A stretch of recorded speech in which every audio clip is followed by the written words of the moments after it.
am Anna Seewald, and this is Authentic Parenting, a podcast about growing ourselves while raising our children. I'm a psychologist, educator, and parent coach. And on this podcast, I explore how you can connect to your authentic self, practice radical self-care, and raise emotionally healthy children.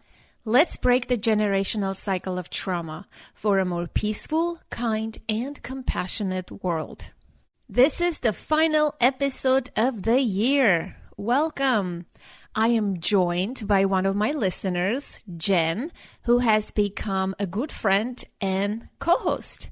If you have listened to Uncovering Your Core Values, How to Motivate a Lazy Kid, or the 2 AI episodes in which we answered your parenting questions, then you know who she is. Today, we review the past year, share our highlights and lowlights, reveal the top 10 episodes of 2023, play your voicemails, and so much more. Happy holidays. Please enjoy. Jen, I am so excited you're joining me for the final episode of 2023. Thanks for having me. I'm honored. This is your 5th time on the podcast. Oh, we can stop counting now.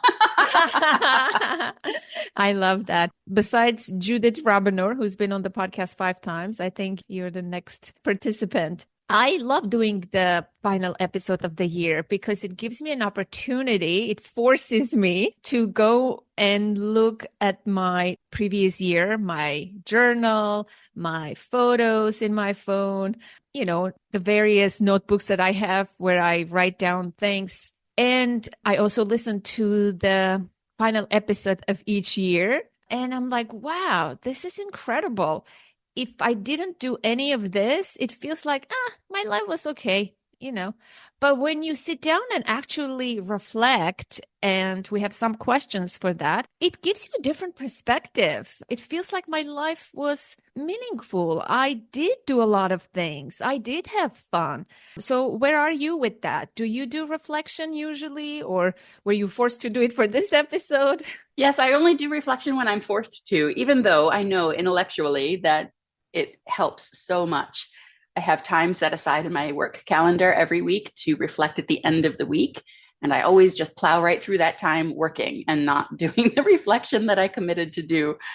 So I do only reflect when I'm forced to for some reason. Sometimes it's an occasion like this. Other times it's friends coming together and I know that they're going to be doing a reflection exercise. So I suppose it's good to force myself because I don't uphold the promise I made to my own self, but I'm pretty good at serving the promise that I make to others when it comes to reflecting. So I thank you for forcing me in the same way. This is certainly valuable. And the reflection that I did at the end of last year shows up in the reflection that I have for this year as well. So it's good to do it regularly. I was wondering before we started recording, why didn't I do this more often? Because it's so valuable. There's excellent value to be had. And I do wish that I honored my weekly agenda and reflected at the end of every week. It would be valuable. It would be helpful. Yeah, so maybe that's a question we can talk about. Like, how often do you think we can do a reflection? I do it annually because of the podcast, and I find it extremely helpful. But you're right. How about the whole year? It's like, I don't even remember when I was writing down my ideas and thinking back about my year. I had to really think back. I'm like, wow, this happened this year. So I think reflecting on a regular basis will be so helpful because oftentimes we are so negative towards ourselves, critical, and we berate ourselves for not accomplishing things. But when you reflect on your year, it's like, wow, things were not the way I remember. So looking back at my previous year's reflections, and I have this notebook I wrote down for 2022, right? So this one was, what was your biggest challenge and what were your accomplishments? When I look back, I'm like, wow, I totally overcame those things this year. That was a revelation for me. I thought I never made progress on this project, which is my book, right? You're very familiar with. So I wrote down that it was hard for me to clarify the idea of my book, to come up with the title, to write the proposal.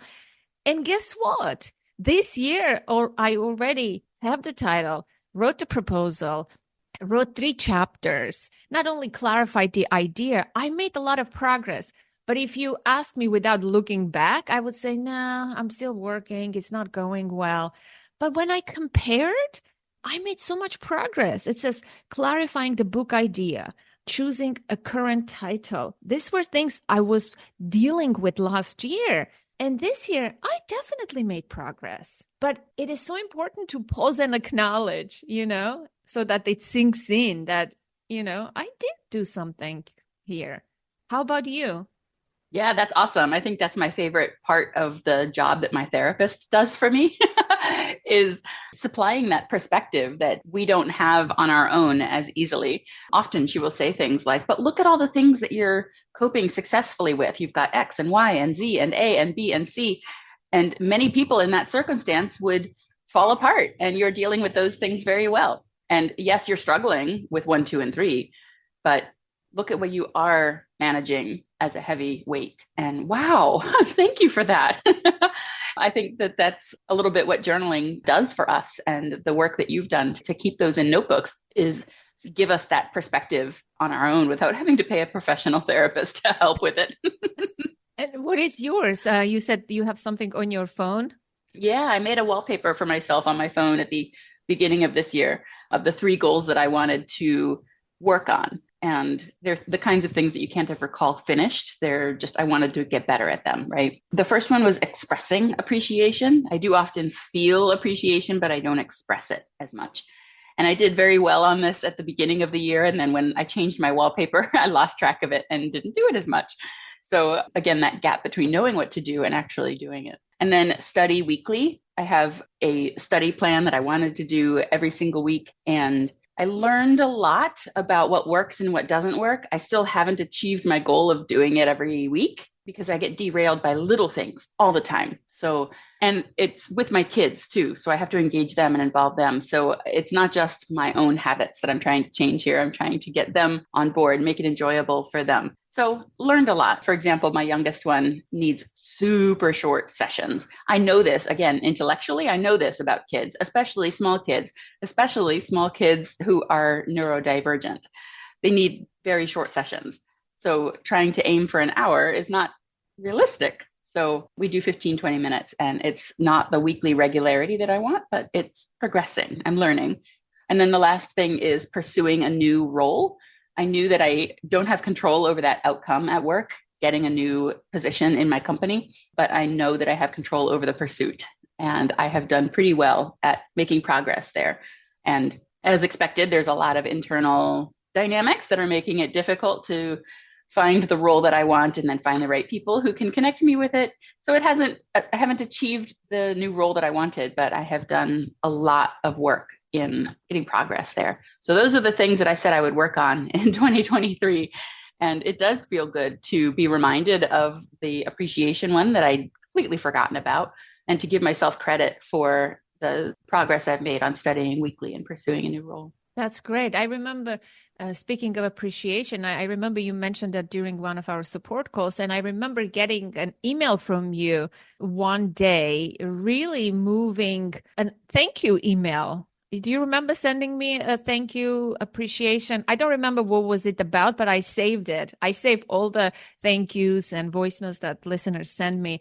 And it was really well written, very thoughtful. It wasn't just thank you, Anna, for your podcast, like general blank statement. It was really thoughtful. So even if you think you didn't do well, you forgot about that goal, I think you did it. And I think that's a great idea to create a wallpaper, but then you changed it so that defeats the purpose.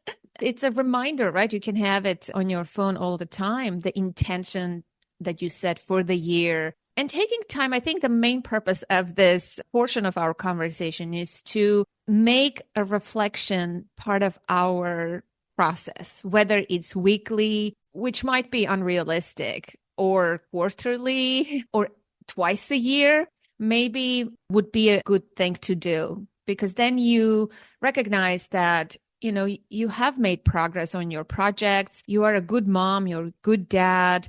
The things that you're working on, you see the larger picture. It gives you perspective and it gives you a good feeling about yourself. So I think it's a good exercise to do.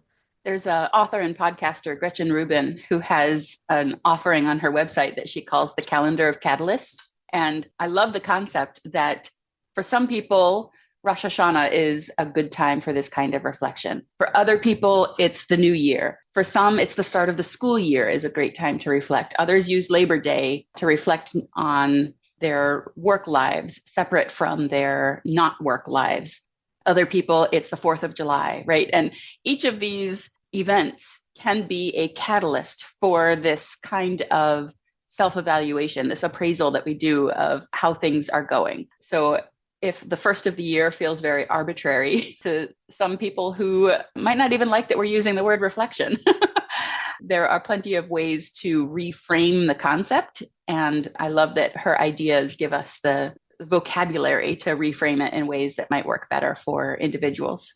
I love that. I always do reflections on my birthday. I think that's another one of those days that you think about your life. Yeah, it is by looking back that we move forward, we live forward, right? If you don't take stock of your relationships, your goals, your intentions, I don't know. It's like, for me, it's a good feeling when I do that. And I looked at my journal from last year and it says, what would you like to spend less time on next year? And it says Instagram and getting on my own way. And let me tell you, Instagram is so true. I deleted Instagram. So I did accomplish what I said I would do. Did I get, off of my own way? Not necessarily. I'm still working on it. But this was a good feeling to learn that, wow, I said I would do that and I did it. So we have reflection questions that I use for the final episode of the podcast, and it's available in PDF form for the listener to download. I call it Year in Review, powerful questions to help you reflect on a particular year. Some of them are kind of, standard, boring questions, but I find that I love prompts and people do love prompts because if you sit down on your own, it's like you're going to get distracted. Having prompts makes you sit down and actually do the process. So before we go into the questions, I would love to ask you, do you have a favorite book from this year, favorite podcast, movie, a place you visited? Let's start with that. Sure. Our family vacation this year was to Quebec City, Canada, and I love that city. It's not my first time visiting there, so I love the food and the history. In North America, we don't have as deep of a history as many places in the rest of the world. So going to a place that has 300-400 years of history on display in its architecture and culture, and it was wonderful. And it feels like being in Europe to an extent. When we're in Quebec City. It's the closest we can get to going across the ocean. So goodness, that was definitely the favorite place that I visited. Did you travel? I did travel, not internationally. I went to San Francisco for spring break where my brother lives. And it was my first time and I totally loved it. Yeah, it was a great place to visit. I love San Francisco too. My favorite book is one that I'm still in the middle of. I tend to read nonfiction. I'm not much of a fiction reader, but I'm reading a book I recommended, I think the last time we were together, the 14 Conversations Before Age 14. I'm messing up the title. It's not precise. That's the drift. My oldest is 11, so we're definitely in the thick of these conversations to be had before 14, before starting high school. And it's all sorts of things like talking about our changing relationship, how I'm moving from this role of mom who teaches to mom who guides and mom who is there in case you need me. So talking to her about that change and how we're going to be navigating that change soon, talking to her about sexuality, talking to her about her changing friendships, how this is a time for mistake making because friends from this age range generally don't last our whole lives. So supplying her again with that perspective. It's an excellent book that has been very, very practical for me. And I noticed that the author of it has recently published another book that I didn't know existed. So I just bought that on my Kindle yesterday and I'm eager to dive into that as well. Can I make a confession now? I feel so bad because the representatives of this author reached out to me to interview her on the podcast. I clearly remember this and I said, no, we don't accept pitches. So now I feel bad that we really love this book.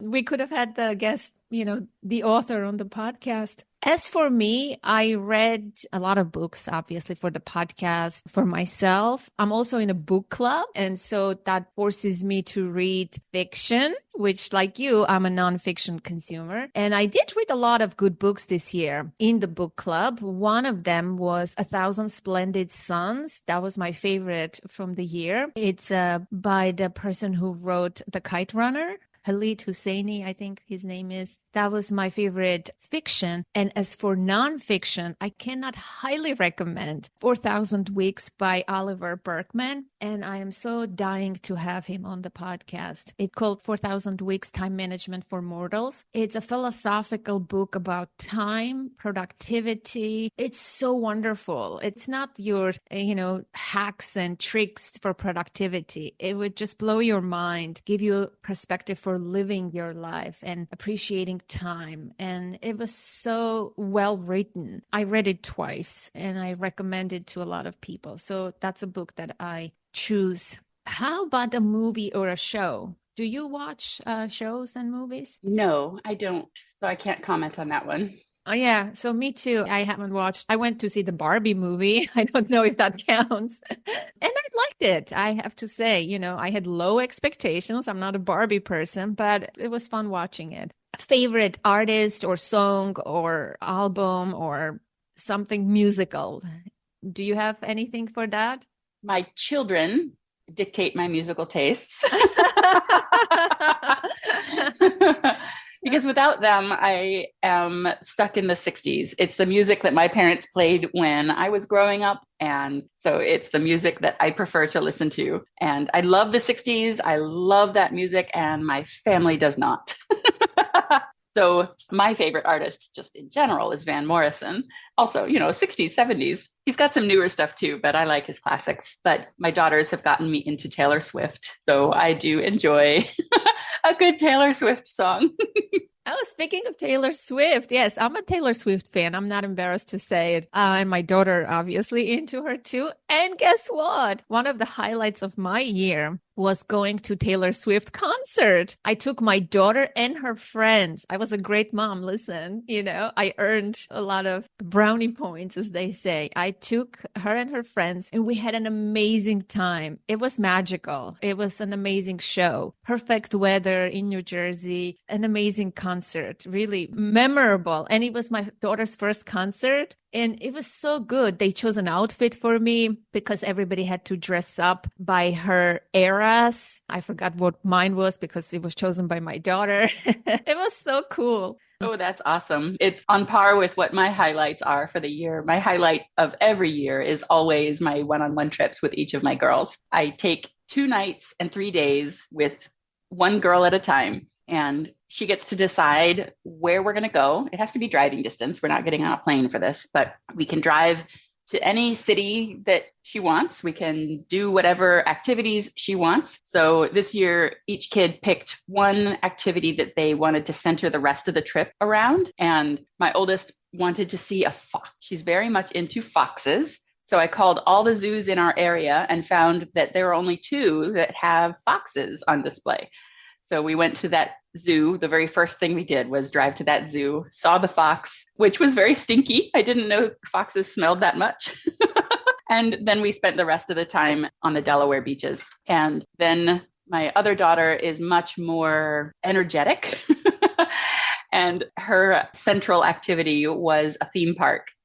So we went to this amusement park and we bought the passes, and it was tough. She was having a really tough time. It was very overstimulating. The lines were very, very challenging for her. And in the end, we went to their disability services office and used her autism diagnosis to ask whether they had something that would help make it easier for her to enjoy her day. And they gave us one of those line skipping passes, which part of me felt a little bit guilty, like we should be able to do this. But then I reflected on the day and realized she was not enjoying herself. This is what these passes are for, is to make it so that everybody can enjoy the park. And having to wait in line was completely and utterly removing all the enjoyment and undoing any pleasure she was having from the rides. So I felt pretty vindicated that after we got those passes, she was smiling, she was enjoying the park like every other kid that we saw there. So that was a very big highlight, was discovering that these disability offices exist and that they help my kid. Not every kid needs these things, but mine does. That's amazing. Good tip for the listener. As for a musical discovery, I fell in love with Alex Seewald. And guess who he is? He's Dan Seewald's son. He's an artist, a musician, and his music is sublime. I highly recommend just go check it out. Just type his name in Spotify or elsewhere. Such wonderful songs.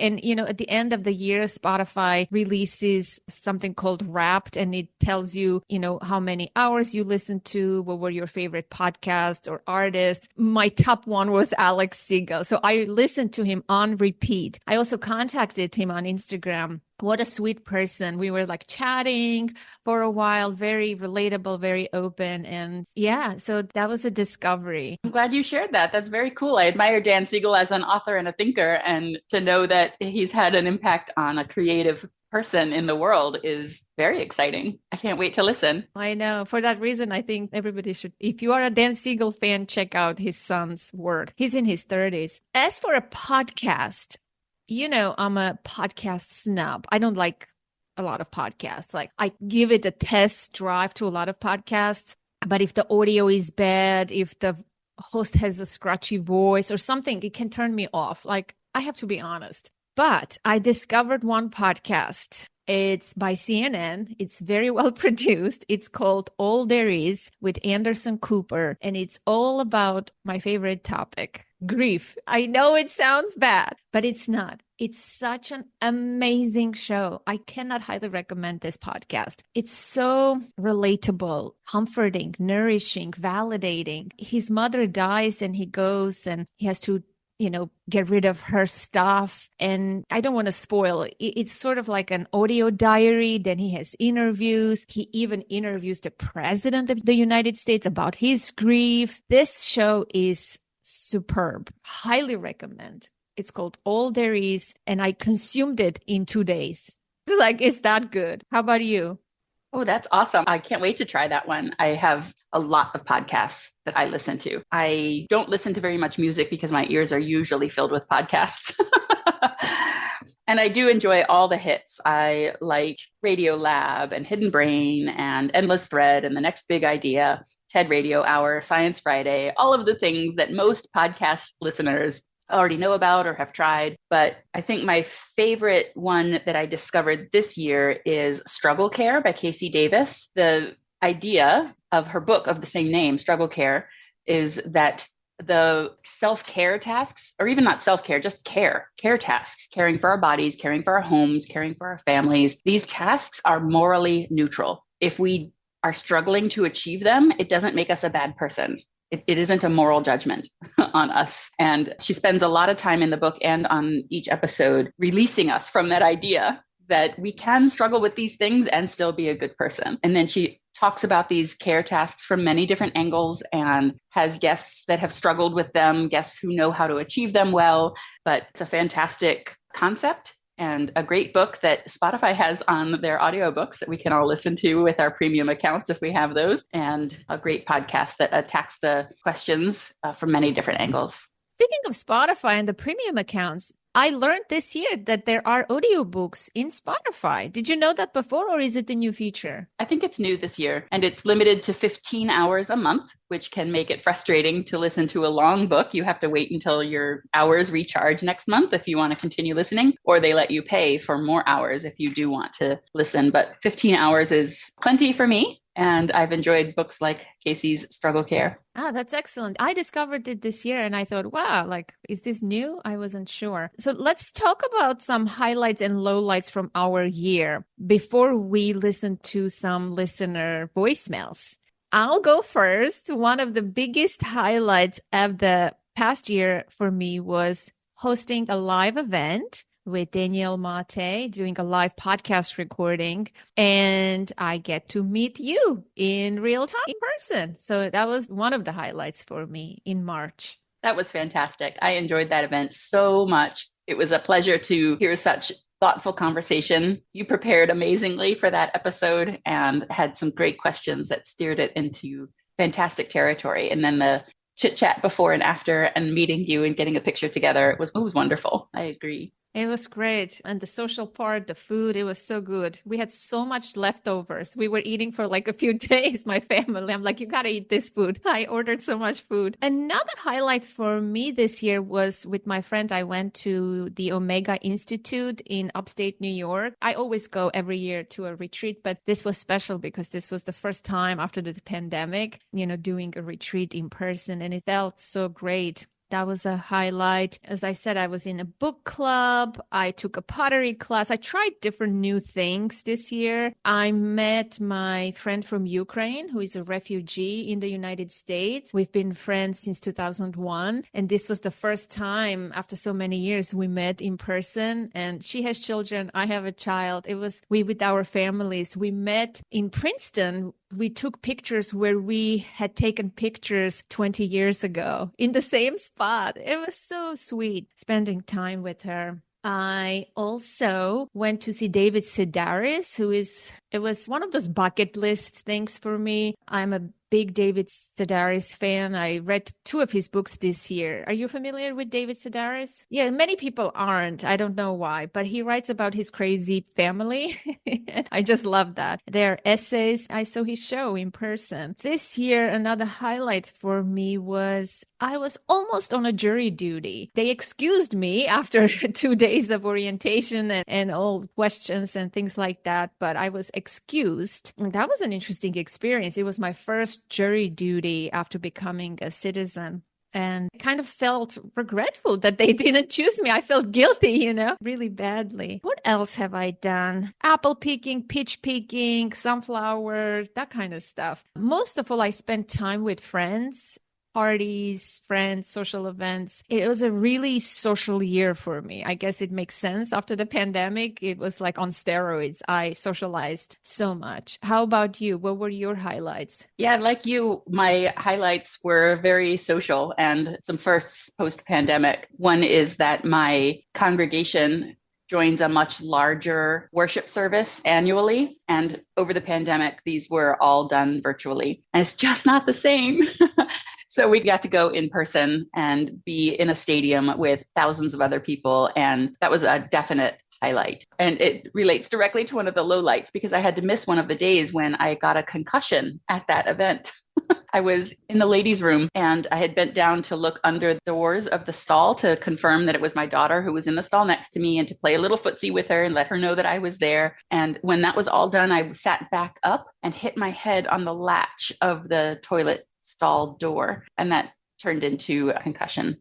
So that was 6 or 8 weeks of healing, and it was not easy to take it easy, but that's exactly what was necessary, was listening to my body. But that was a fantastic event otherwise, getting to see everybody. I think another highlight was very early in the year. I had been working with a consultant on a concept called RDI, Relationship Development Intervention, and it's alternative autism treatment. I'm not sure that that's what you would call it exactly, but that's the idea, is that we use our relationship with our kiddo to help her learn what it is that we need her to learn to get through the world socially and with activities of daily living and all the things that can be difficult for a neurodivergent person. And that consultant was fantastic. Events of my family life got in the way and I couldn't continue with the consultant, but it's one of the things I'm hopeful to be able to resume. And I have been practicing a lot of the concepts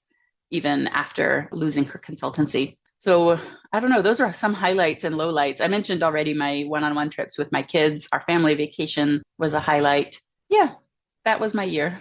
To help me with this, because when I was just reflecting on my highlights, I'm like, only the live event and a couple of big items popped into my mind. But then I went and looked through my phone, and I had promised myself to take a picture from anything that I do, whether I attend an event, any big or memorable special thing I do, I had promised myself. And it was very helpful. So I scroll through not a selfie necessarily. I'm not a selfie person, but just a picture to remember. If I went to the theater with a group of friends, let's take a picture. So when I do my reflection at the end of the year, I can remember what I've done. And so a tip I would give to the listener, if you are struggling, what are your highlights or lowlights?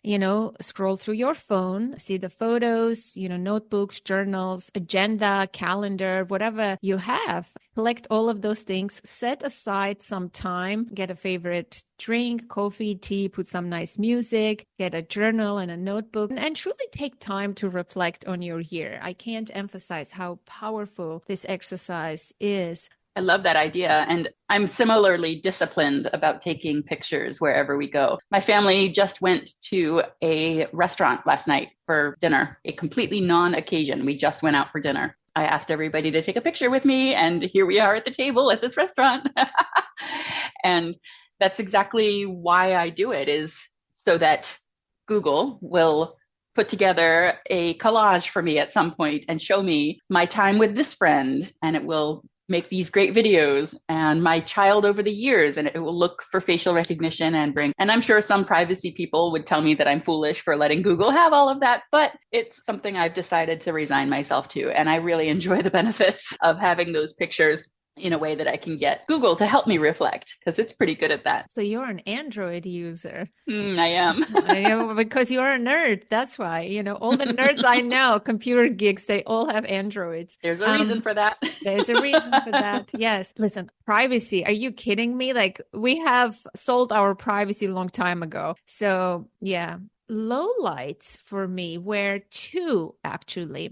My daughter had a minor surgery and she went under general anesthesia. And for someone who is so anxious of medical procedures and things like that, I was really terrified. Like, what would this mean to me? Will this event bring up in me? But honestly, I managed it so well, even when she was under, throughout the whole process. I was breathing, regulating my nervous system, calming myself with all the skills that I learned from this podcast. And it was helpful. I didn't panic. I didn't run away. And I was able to stay there and manage my anxiety. And yeah, so that was a low light. And another one, if you remember, because you live in New Jersey too, the air quality because of the wildfires. My anxiety went off the roof when I was looking at the numbers increase, 126, the air quality, 200 something. And then when it hit 300 and above, I'm like, oh my gosh, we're going to die. And I was so convinced that we're going to die. Then I went to therapy the next day. The air quality was still bad, but not as extreme. And this woman, the therapist, asked me a question. Hence the power of a third party who can open your mind and ask you a powerful question to see things differently. She said, what are you afraid of? I said, dying.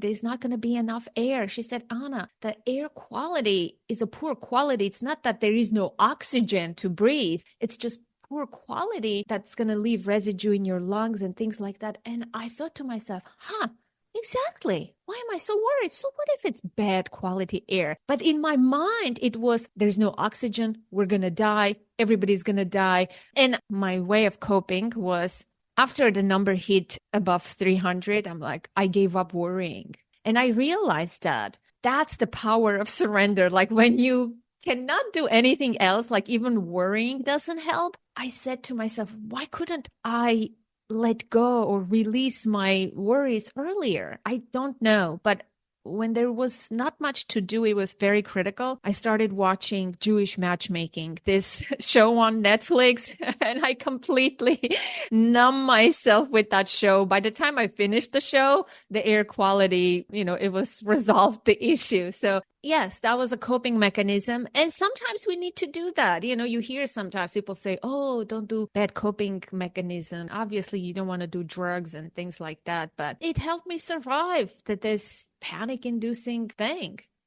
So that was a low light. What was your experience with that? Mine were also medical.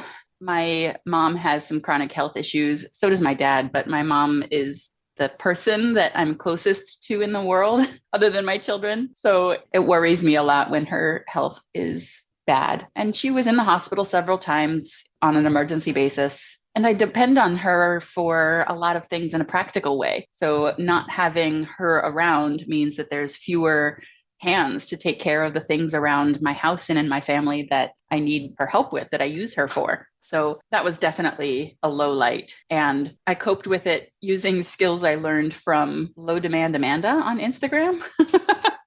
She has this philosophy that I really love, talking about that anything that's hard in the present moment is a demand. And it might not have been hard yesterday, but it's hard now in this present moment. So it's a demand. And when things are hard, we try our best. We marshal our resources. We push through. We ask for help. We accept mistakes, right? We have a lot of things we can do to get through hard things. And we have achieved a lot of hard things. But when things are too hard, we drop the demand. We just drop it. Later, we can circle back and figure out what to do, since this is probably not the last time that this very hard thing will come up. But in the moment, we drop it. And that's what I did when I was struggling with my mom's hospitalization and not having her around for practical things and worrying about her. Is I looked at what demands were arising for me. There were things that were hard. Doing laundry was hard. Doing dishes was hard. So we ate a lot from the freezer on paper plates and what was necessary at the time. And it goes along with the struggle care concepts that we talked about from Casey Davis too, that yes, I do care about the environment, and the paper plates are not good for that, but I'm struggling. And this is what it's going to take for me right now, is dropping the demand that I wash the dishes. And it's okay, and it's temporary. And again, these conflicting values. We had that podcast episode we recorded together recently. And at the moment, in this time of struggle, during this low light, my care for the environment did have to take second place, because caring for my own nervous system and getting through the day without melting down was the priority. So that was definitely my low light, was the health issues of my parents, my own health issues. I've got a few new diagnoses that I'm learning to cope with. Learning more about handling my kids' autism and anxiety and the other things that go on for them is a challenge I wish I didn't have to endure, but this is where we are, and radical acceptance is what it takes to cope with those things. So yeah, those are my lowlights for sure. Yeah, thank you for sharing. Should we listen to some listener feedback, listener voicemails? I cajoled everyone to leave voicemails. We only got 6, and you would recognize some of the voices. I love the way that you requested these too. You talked about the preciousness of the work that you do. You put this out into the world and you hear nothing back because of the nature of the podcast platform, and how wonderful it is to get comments like these. So thank you, everybody who did send in voicemails, for sure. I know, because, it takes a lot to make a podcast, and this wasn't the best podcasting year for me. As you know, I hired a new editor. I went through that whole process in April, May, and I just fell off my horse, so to speak. I was so late with deadlines, and my editor might know, and he's so nice. He kept saying, where are the resources for this episode? When are we releasing this one? And as a regular listener, you may have noticed that I wasn't consistent in releasing episodes on Thursday. I missed some weeks. It wasn't my best year. And I had a lot of friends and family on this year's episode. I had you 5 times because low demand Amanda, right? So sometimes you have to do what is right, but I just cannot emphasize the feedback from listeners. Whether it's a critical feedback, it's important too, but a positive feedback obviously is so validating, encouraging, motivating. I am also a flawed human being. I need feedback. Without feedback, yes, I continue, I produce, I have enough self-motivation, but it's like, are there people listening to this podcast? By looking at the numbers, yes, there are thousands of people listening, but no one is saying anything. Here's the thing. When the podcast was small, I used to get so much feedback. After 8 years, it's a really large podcast. It's in the top, whatever percent, in a higher percentages. But I guess maybe that's the nature of it. Once it's big, people don't send in feedback or notes. It's very rare. And I do need that. It helps me. It helps me keep going. It gives me that courage, motivation, confidence. I do need that too. It's not like I have it I am this superhuman, so evolved that I don't need anyone's feedback. I can just produce the podcast. Sadly, that's not the case. If it's a thank you, if it's what was your favorite guest or anything is something. I don't know what's the right English word, but something is better than nothing. That's the way, right? yes. Is that the correct way of saying it? Yes. So let's listen to Julie's voicemail. Julie is, has been with me from the very beginning, and she always participates, and she has a special place in my heart. She calls me. She has my number, like many other listeners who I've become friends with. She can just call me out of the blue and we chat, and I just love her. So, hi, Anna. This is Julie from Chicago. I just want to call and thank you for a great year of podcasts in 2023. You have made such an impact in my family's lives. My daughters will ask if I'm listening to your podcast or if I'm talking to you. So many changes have happened since I started listening to you over 5 years ago. Some of my favorite podcasts are Updating Your Relationship with Your Parents with Daniel Maté, Making Great Relationships, and Parenting for Peace. Those are just a few. I have too many to say on this recording, but I also go back to previous years. I don't just listen to 2023 right now. I am so thankful for having you in my life as a resource, and thanks for all that you have done for me and my family. Take care. Oh, yeah. I mean, I don't need just thank you, Anna. You're the best. I don't need feedback like that, but just feedback about the show. You liked something or you didn't like something. It's important. So I can't emphasize that enough. And that Daniel Maté episode that Julie mentioned was our live recording that we were talking about earlier. Definitely on my list of favorites as well. Oh, okay. Sounds good. Yeah, you will hear some other people mention that episode as well. Let's listen to Katie. Hi, Anna. This is Katie from Madison, Wisconsin. And I just wanted to thank you for your podcast. I've been listening for a few years now, and I love how you really get into the nuance of the intersection of psychology and parenting. And I love who you interview and how many books you've read in order to interview all of these people. I think that your interview questions are always so deep and so thoughtful. One of your episodes that stands out is the one with Mona Delahooke about co-regulation. And I remember listening to it and having an aha moment about how we co-regulate with our children looks different with each child. And the trick is to figure out what works for those children, but it's really up to us to find our calm, to keep our calm, and then bring it to them. And I think that since I listened to it about a year ago, I have become more of a detective, figuring out what helps their nervous systems and really just, tapping into those strategies with each child. And it's helped them. They're starting to go for those strategies themselves. So thank you so much for your podcast. And I look forward to listening more. So that was Katie. So she mentioned a past episode, actually not from this year, but a year before with our beloved Mona Delahooke. And as you know, Jen, and we follow Mona Delahooke, she's been, critically ill. She's been in the hospital. I think she's doing better now, right? The last update from her family was that she regained consciousness and her ability to speak. So prayers and thoughts for Mona Delahooke. Yeah, she's a wonderful human being. I had the honor of meeting her in California, and I've been friends with her, I can say. And it just was so upsetting for me to hear that news. Yeah, she's a wonderful human being.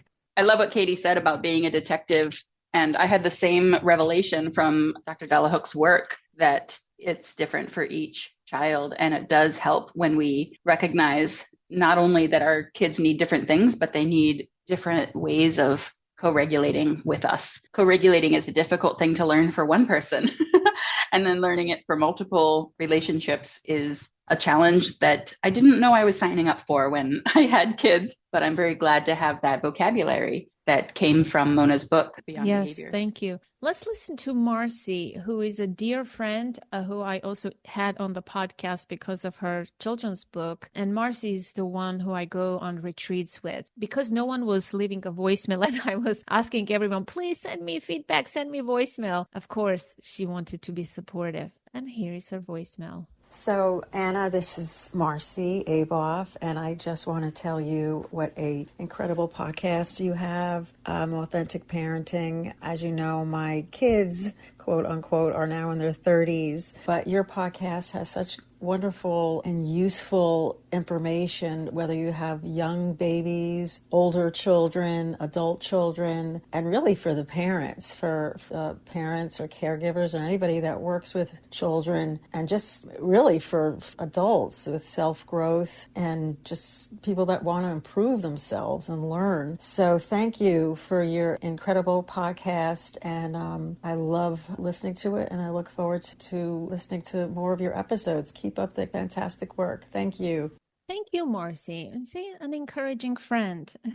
Here is a new listener that I'm not familiar with. She left this very encouraging voicemail. Hi, Anna. I just wanted to say thank you so much for your recent podcast with the guest from who wrote The Girl in the Red Boots. I really, really enjoyed it. I resonated a lot with some of the self-care practices, and there were a few times, it was a really fun, nice episode. There was a few times I laughed out loud and I really enjoyed it. So I wanted to say thank you. And I also heard you say in the podcast you don't like doing those intro recordings. And I just wanted to offer that you don't have to do them. And I think the podcast has incredible value without the introductions. So not that you need permission from me, but I give you full permission to not do those intros if you don't want to do them. Yeah, I think people love to listen to the podcast and that's enough for them. So thank you again. Have a lovely holiday season. Bye. What do you think? She gave me permission. I'm taking it very seriously. Low demands, drop what's too hard. Exactly. I love it. See how I love my listeners. Let's listen to Imy's voicemail, which sadly gets cut off at the end. Imy is such a special person. I am so grateful for people like her. Not only she's a devoted listener, but also an extremely generous supporter of the show. She mentions that Every Memory Deserves Respect had a big impact on her. And even though the voicemail gets cut off, I can infer that her husband sought EMDR therapy after that episode. I want to say that because of that episode, I myself did EMDR therapy as well and found it very helpful. Maybe one day I can share more details about that experience. Thank you, Imy, from the bottom of my heart. I hope one day I'll get to meet you in real life. Hello, my name is Amy Cook, and I live in East Bay area.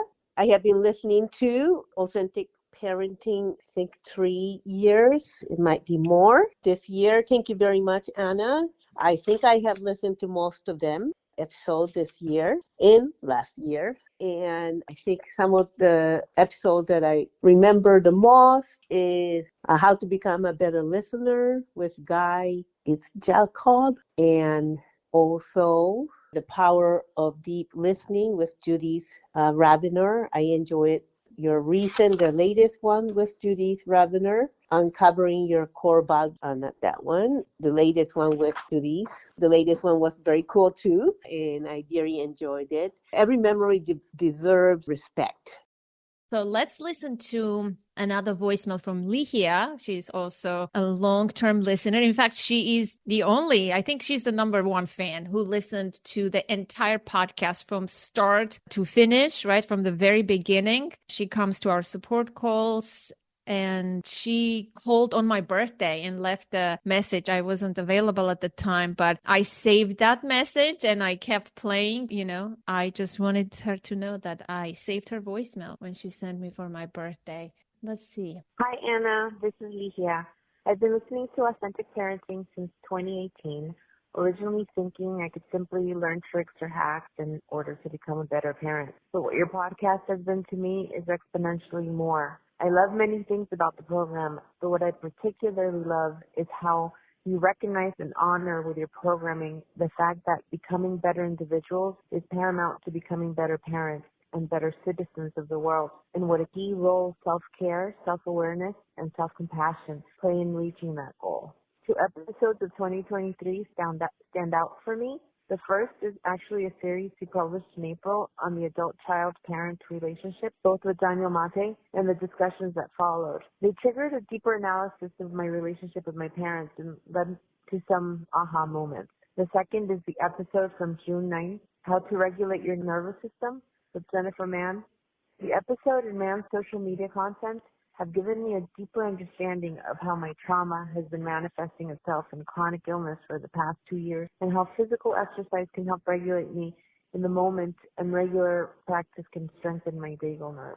I like to take this opportunity to say that I'm eternally grateful for the knowledge and growth you and your show have brought into my life, Anna. Even if I can't make it to the support group meetings as I'd like, know that I keep listening and growing with your help. God bless you, Anna. I wish you a magical Christmas and a new year filled with joy, health, and professional fulfillment. Sending you a big, warm hug. All the best. Oh, so nice. So nice. And I agree completely with the way she started that recording about the caring for ourselves makes us better parents, becoming a better person, doing that healing work, knowing what we want to become, what we want to be, and then working towards that makes us better people and in turn better parents. Becoming a better parent isn't really possible without doing all that work. I mean, maybe impossible is too strong of a word, but it's so much more powerful when we do look inside. Thank you, Lihia. I love that comment. Yeah. And let's listen to the last one from Lauren. Hi, my name is Lauren Grogan. I am from Red Bank, New Jersey, and I've been listening to Authentic Parenting for years now and following Anna since 2016. I am very grateful for the 3 episodes that really made a difference in my year as far as parenting goes. The first one is the parent questions that we were able to call in about and have experts answer for us. I called in with a question and felt very vulnerable, and the experts, Anna included, answered with nothing but compassion and wisdom. And I have to say, it really helped the pickle that I was in as far as what I was going through with my kids at the time. So I was very grateful for their response and amazed at how much their compassion helped not only me with the situation, but then that compassion spilled over to my children. So it really is a ripple effect and a powerful practice, the practice of compassion. So I was very grateful for that opportunity to be able to do that. And then my 2 other favorite episodes were both from June. The first one was the strategies for digital well-being, which was given by Anna. And I have been practicing digital well-being for the past few years. I'm very passionate about unplugging and being very careful about how much we're using our devices, especially in front of our children. And I have to say, I was so inspired by Anna's perspective and her habits that I was taking notes. And it was to the point where I just thought it was so good that I actually listened to it a second time to just make sure that I didn't miss anything. And I have to tell you, I've been listening to podcasts, since podcasts were invented, and I could probably count on my one hand how many times I've listened to a podcast episode twice. So that's how good it was. Very, very important information in my perspective. The other one in June that really I thought was one of the most important ones this year was how to regulate our nervous system. I feel like because of our devices, right, and because of social media, our nervous system is kind of on overdrive, and it's a little too stimulated all day, every day, nonstop. There's just this constant distraction, and it's pulling us away from the present moment. And I feel like we always need to work on our, regulating our nervous system, but now more than ever, we need to tend to our nervous system on a regular, consistent basis with tools and ways that are practical and easy. And I feel like that episode was just so packed with great information. But again, it was just really, really important stuff that needs to be shared and needs to be passed on. So those were the 3 episodes that I was really stoked about for the past year and just really, really grateful for. So thank you, Anna, for all of your work. I look forward to 2024 and all the more goodness that you're about to bring, because that's just what you do. So thank you. Happy holidays, and I hope you stay well. Bye. You hear that, Jen? That's what I do. If I need a confidence booster, I should listen to those encouraging words of our listeners. And what about that ripple effect? Isn't that amazing? That's what it's all about, is helping the kids through helping their parents. That's part of your introduction. So I absolutely love that. Was so helpful for Lauren. Some of my favorite episodes showed up in those voicemails as well. And I think the ones I might add to that, those were all on my list. Like my favorites were already taken. So some of the other ones that jumped out for me were the one about mother hunger. Oh my goodness, that gave me such a new perspective on my mom's loss. My mom's mom died when my mom was 11. So I never met her, obviously. And it told me a lot about what my mom had been through. And I invited her to listen, but I don't think she ever did. She's not great at podcasting in general, even though I have put it on her phone and I downloaded the episodes and I queue it up, and I don't think she listens. But it was eye-opening for me. And then, of course, there was Hunter Clarke-Fields and Dayna Abraham, some of these experts that I hear in my other podcasting circles showing up on your podcast is like worlds colliding. So I love when that happens. Devorah Heitner. Oh, goodness. So many wonderful guests. And you do read so many books. Oh, gosh, Seth Gillihan. You read so many books. And I'm so grateful that you do that, because I can't. It's one of my demands that I've had to drop for myself, is reading all of these books that I wish I could. And my shortcut is consuming that content in podcast form with wonderful, wonderful hosts like you. So there's my voicemail, Anna. Thank you very much. Oh, thank you. Thank you. And my favorite from the year was uncovering your core values with you. I enjoyed that episode so much. Obviously, I don't want to choose favorites. There were so many. I was looking at the list. Mother Hunger is an excellent one. There was another one. You mentioned Seth Gillihan. I really enjoyed that conversation as well, on acceptance. And so many really great conversations this year. But uncovering your core values is my favorite. I am adding that to the list. I enjoyed that a lot too. And our AI episodes that we've done, bringing those artificial intelligence into helping with parenting questions.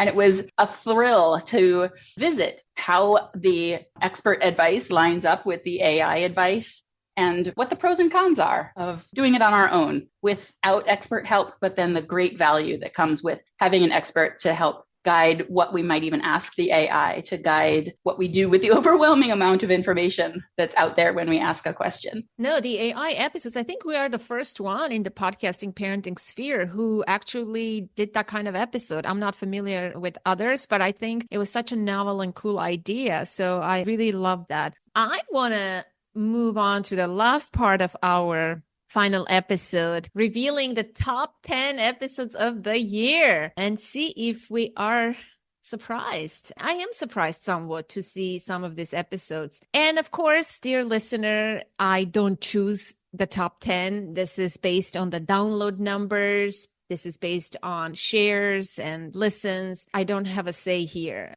So in the 10th position is the episode with Betsy Hill, Cognitive Skills and Why They Matter. I am surprised that this episode is in the 10th position, because this was not my best work. I don't feel like I was able to get the best out of this guest. I felt unprepared, even though I had read the book, but clearly my perspective is wrong. Number 9 is episode with Elisa Epple, who I absolutely adore. It's called Living Well with Stress. This is a fantastic episode. Yes, it deserves to be in the top 10. Number 8 is an episode with Dr. Rick Hanson, Making Great Relationships. And Julie mentioned that was her favorite. Number 7 is an episode with Guy Itzhakov, and it's called Becoming a Better Listener. I really enjoyed that guest and that episode. Number 6 is an episode with Michael Baldwin. It's called Every Memory Deserves Respect, Finding Healing with EMDR Therapy. Number 5 is my interview on another podcast that I shared on my podcast. It's called Becoming Resilient. Number 4 is an episode with Cassie Holmes. How to beat distraction, expand your time, and focus on what matters. Absolutely loved this conversation and her book. Highly recommend. In the 3rd place is an episode with my colleague and friend, Jen Lumenlan, who was a guest twice this year on the show.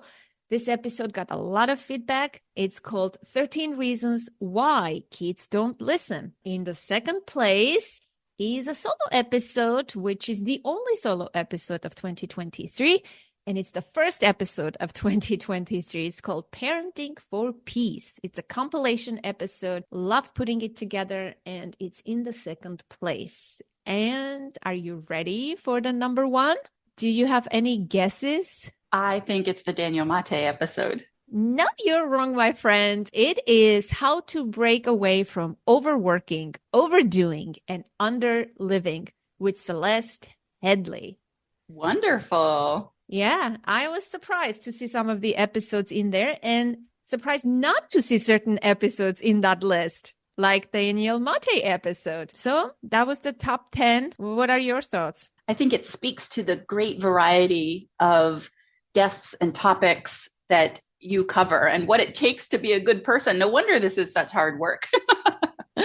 Oh, man. So looking ahead, do you usually choose an intention for the upcoming year? Do you do word of the year? I know that you set goals for yourself and you make a wallpaper.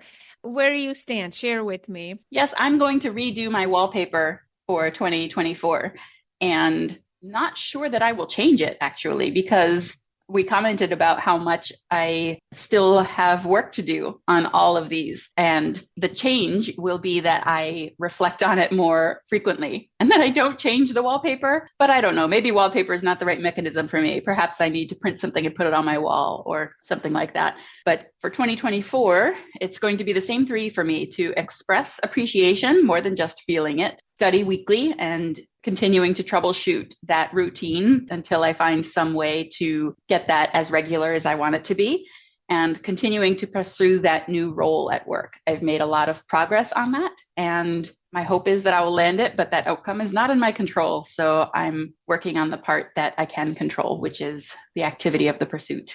No, that's great. For this year, I'm choosing a word for myself, which is focus. And focus means focus on improving relationships, focus on improving health, focus on work, focus on finishing projects, focus on what's essential and meaningful. So focus is my word for this year. As for goals, I do want to finish the unfinished projects that I'm dragging with me from 2023 into the new year. And I also usually do, which I learned from Gretchen Rubin, you mentioned her, 24 for 24. Each year it's increasing the number, right? 24 goals, intentions this year. It seems a lot. So far I have 12 things on my list. I am hoping to finish by the end of this year. And I am choosing low-key things that are easily doable, like host a dinner party, get a colonoscopy, things of this nature that I want to hold myself accountable. And I did look at my list of 23 for 23,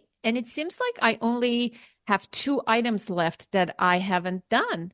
Impressive. It was pretty impressive. I was like, wow. And these are projects that I've been dragging from previous years. Each year, finish the photo book project is keep coming with me. Maybe I should neglect that project instead of just being that one unticked item every year on my list, you know? So that's my intention. My intention for the podcast, my goal rather, is to create from previous episodes, create short bite-sized clips and release them as shorts, for lack of a better word, like YouTube shorts and things like that, so that if you don't have time to listen to an entire episode. This will be a really powerful, either a practice, a tool that was shared in that particular episode. This way you don't have to listen to the entire thing, but the main golden nugget, an insight or a practice, I am going to work on that, release that maybe once a week and go through the entire catalog of the past years. I have landed some amazing guests already, and I'm super excited to bring you great conversations. I know it's going to be an amazing year because I have done already some of the interviews, and I'm excited for what's to come. And hopefully you can join me in co-hosting future episodes. I really enjoy being your friend and hosting the podcast with you. Oh, right back at you, Anna. I'm sure it's going to be a fantastic year. If you say this wasn't your best work, then my goodness. What does your best look like? That's amazing. So I'm really looking forward to it, and I enjoy your company every time we're together. So thank you very much. Happy New Year to everyone. Happy 2024, and may it be an amazing year for all of us, and peace on earth.